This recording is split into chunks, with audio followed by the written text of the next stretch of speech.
Hey everyone, today we're diving into some pretty wild weather that's ahead as we head into the second half of winter. February is right around the corner and it's shaping up to be one of the coldest, snowiest months of the season. We're expecting a lot of winter storms, and I'll be breaking down the details of the next couple of weeks, what to expect in terms of snowfall and where the cold air is going to be the most intense. So let's get into it.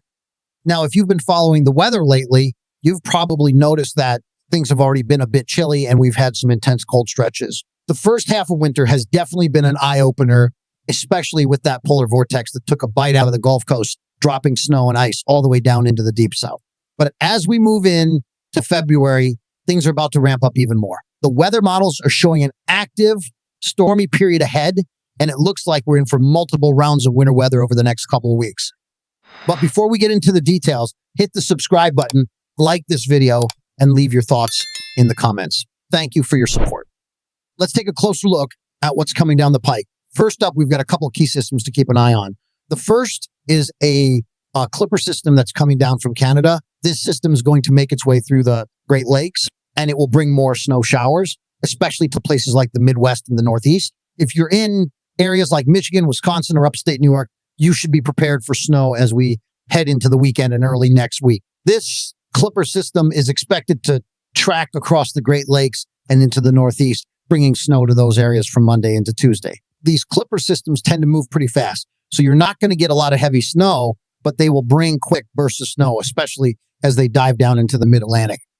But that's not the only system we need to worry about. There's another area of disturbed weather forming over California, and this one is going to be a little more interesting. It's an upper level low. That's expected to bring some beneficial rainfall to Southern California, which is great news for areas that have been experiencing drought conditions. This system is going to move across the desert southwest, and while it's initially bringing rain, the real impact will be felt in the higher elevations. Places like Flagstaff in Arizona and Santa Fe in New Mexico are going to see significant snowfall as this system is going to slow down, allowing more time for the moisture to cool off and turn into snow. As the system moves eastward, we're going to see it transitioning from rain to snow, especially in those higher elevations, and even at lower elevations in places like New Mexico and West Texas. What makes this system especially interesting is that it's going to be a slow mover.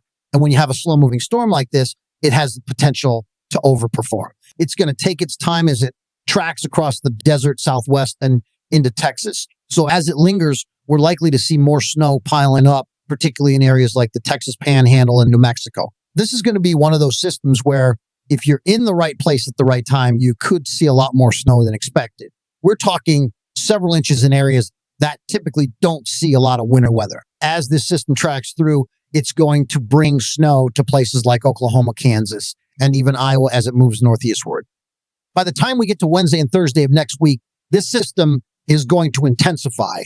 You'll notice that the clipper system in the Northeast will also start to gain strength, and that's going to bring heavier snow to the Great Lakes and Northeast. So if you're in places like Chicago, Detroit, or Buffalo, expect to see snow that could be moderate to heavy at times. This will set the stage for the first big winter storm of February. As we move in the back half of the week, we'll see more energy from that upper level low in the desert southwest move eastward, creating a wide swath of rain and thunderstorms over Texas, which is pretty typical for these types of systems. But what's different this time is that some of that energy is going to transfer over into snow, especially in places like New Mexico and parts of Colorado, which could see some pretty heavy snow as the system continues to develop. And that's just the beginning of the storm train. After that first storm moves out, we're going to see another one right behind it. The second storm is going to follow a very similar path as the first one. It will develop the desert southwest, bringing moisture to areas like Arizona and New Mexico, and then move into Texas. But what's going to make this second storm even more intense is that it's going to be interacting with the snowpack laid down by the first system. That means this second system is going to have a colder, snowier environment to work with, and it could produce even more snow than the first one. Areas like the Texas Panhandle, Oklahoma, and Kansas are going to see snow, and we could even see some heavier snow accumulations further north into Iowa, Wisconsin, and the Great Lakes. It's going to be a busy week or two for these areas, and this second storm could be more impactful than the first.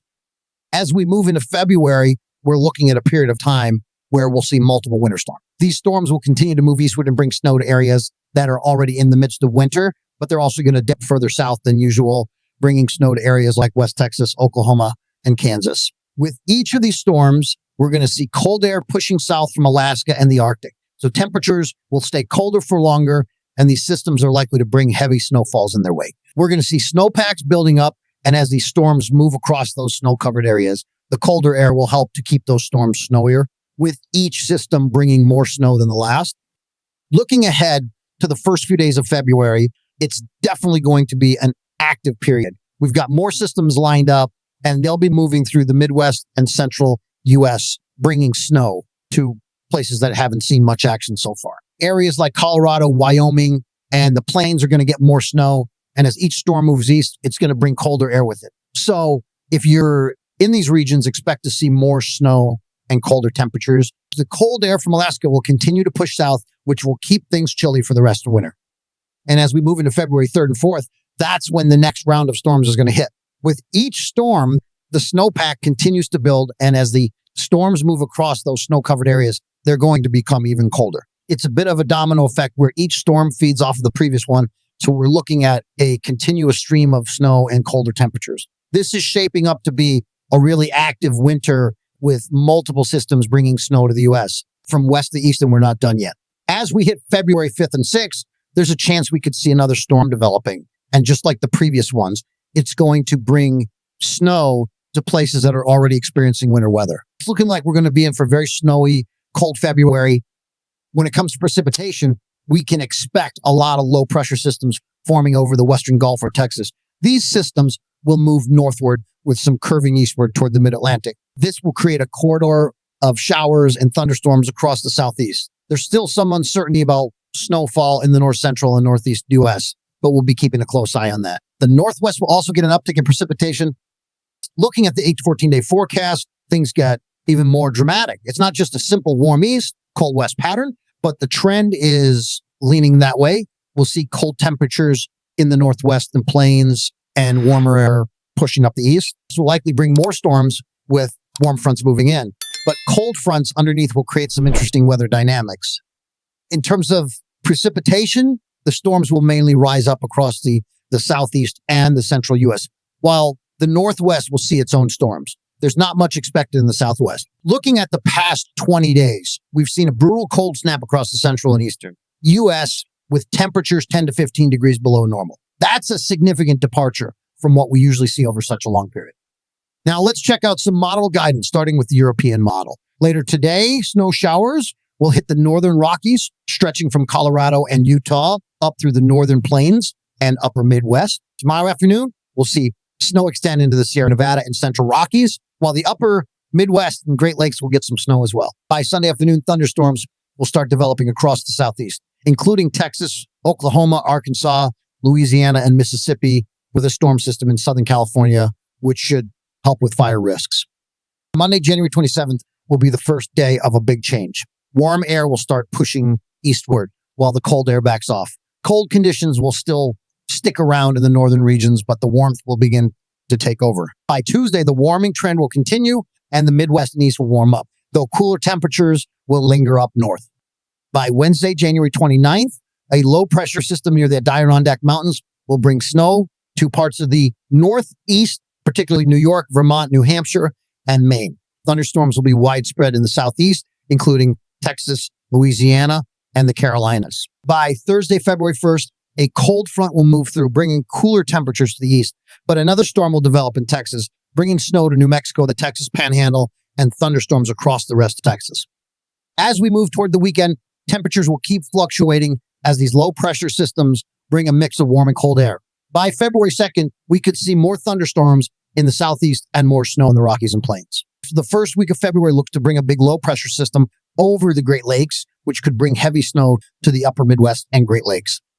By the second week of February, the models show a colder west and warmer east. This could bring another cold period to the east, but it's still too far out to say for sure. The west will continue to see storms and snow, while the southeast could see more thunderstorms. We're in for an active couple weeks with fluctuating temperatures, snowstorms, and thunderstorms. The models suggest that we'll see more snow in the west, while the southeast will likely get more thunderstorms. With all the ups and downs in temperatures, it's going to be an interesting ride, so make sure to stay tuned. If you found this video helpful, be sure to like it and subscribe to the channel. Don't forget the bell icon to get notified when I upload new videos. Drop a comment below with your thoughts, and I'll see you in the next one.